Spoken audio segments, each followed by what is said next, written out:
Hi all welcome to I plus. ഞാൻ അക്ഷര. നമ്മൾ KTET3 എക്സാമിന് പഠിക്കുന്ന സമയത്ത് സൈക്കോളജിയിൽ പല പ്രധാനപ്പെട്ട തിയറിസ്റ്റുകളുടെയും സ്റ്റേജസ് പഠിക്കാനായിട്ടുണ്ട്. അത് കൃത്യമായിട്ട് പഠിച്ചു വെച്ചാലും എക്സാം അടുക്കുന്ന സമയത്തൊക്കെ കൺഫ്യൂഷൻ വരാറുണ്ട്.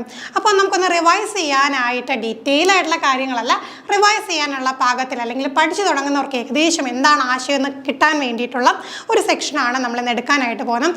ആദ്യം തന്നെ ഇന്ന് നമുക്ക് പിയാഷെയുടെ കോഗ്നിറ്റീവ് ഡെവലപ്മെൻറ്റ് സ്റ്റേജസ് ആണ് ഡിസ്കസ് ചെയ്യാനായിട്ട് പോകുന്നത്. പിയാഷെ നിങ്ങൾക്കറിയാം, പിയാഷെ എന്ത് ചെയ്തിട്ടുണ്ട്, 4 സ്റ്റേജ് ആയിട്ട് തിരിച്ചിട്ടുണ്ട് ഈ ഒരു ഡെവലപ്മെൻറ്റിനെ. അപ്പോൾ എന്തൊക്കെയാണ് സ്റ്റേജസ് നോക്കാം. ആദ്യത്തെ സ്റ്റേജ് എന്താണ്? Sensory motor stage. Sensory motor stage നമുക്ക് ബർത്ത് ടു 2 years ഒക്കെയാണ് കൺസിഡർ ചെയ്യാനായിട്ട് കഴിയുന്നത്. എന്താണ് പ്രത്യേകത? Infants learn through sensory experience and manipulating objects. അപ്പം നോക്കിക്കേ, അവരുടെ സെൻസസിലൂടെയും അപ്പം നമ്മുടെ പഞ്ചേന്ദ്രിയങ്ങളിലൂടെ കാര്യങ്ങൾ മനസ്സിലാക്കുന്നു. അതോടൊപ്പം തന്നെ എന്താണ്, കയ്യിൽ കിട്ടുന്ന ഒബ്ജക്ട്സ് ഒക്കെ കുട്ടികളെ കാണുമ്പോൾ എന്ത് കിട്ടിയാലും അവർ പോയി കയ്യിലെടുക്കുമല്ലേ.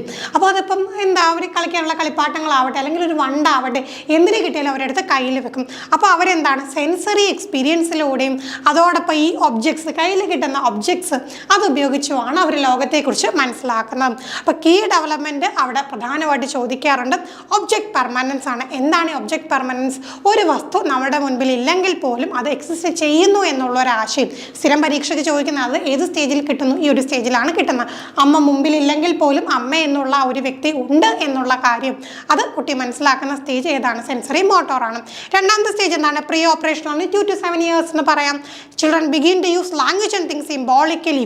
അപ്പോൾ നോക്കിക്കേ, പതുക്കെ കാര്യങ്ങൾ കുറച്ചും കൂടെ ഡെവലപ്ഡ് ആയി. അവിടെ എന്താണ്, ലാംഗ്വേജ് പഠിക്കുന്നു, കാര്യങ്ങളെ സിംബോളിക്കലി ചിന്തിക്കുന്നു. പക്ഷേ ലോജിക്കൽ ഓപ്പറേഷൻസ് ഒന്നുമില്ല. And are egocentric. കുട്ടികൾ ഈഗോ സെൻട്രിക് ആണ്.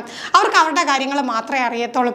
അവർക്ക് എന്താണ് വേണ്ടത്? എനിക്ക് മിഠായി ഇഷ്ടമാണ്, അതുകൊണ്ട് അമ്മയ്ക്ക് മിഠായി ആയിരിക്കും ഇഷ്ടമെന്ന് കുട്ടി ചിന്തിക്കുന്ന പ്രായമാണ് എന്താ, ഈ പറയുന്ന പ്രീ ഓപ്പറേഷണൽ സ്റ്റേജ്. അടുത്തത് കോൺക്രീറ്റ് ഓപ്പറേഷണലാണ്. കോൺക്രീറ്റ് ഓപ്പറേഷണൽ ആകുമ്പോൾ 7 to 11 years ആണ്. അവിടെ എന്താണ്, ചിൽഡ്രൻ ഡെവലപ്പ് ലോജിക്കൽ തിങ്കിങ്, കുറച്ചും കൂടെ ലോജിക്കലി ചിന്തിക്കാൻ പോകുന്നു. About concrete events, understanding the concept of conservation and can perform operations mentally. അപ്പോൾ നോക്കിക്കുകയും ലോജിക്കലായിട്ട് ചിന്തിക്കുന്നു, ഓരോ ഈവൻസിനെ കുറിച്ച് കോൺക്രീറ്റ് ആയിട്ട് മനസ്സിലാക്കുന്നു. പിന്നെ എന്താണ്, കൺസർവേഷൻ്റെ ഒരു കൺസെപ്റ്റ് അല്ലേ.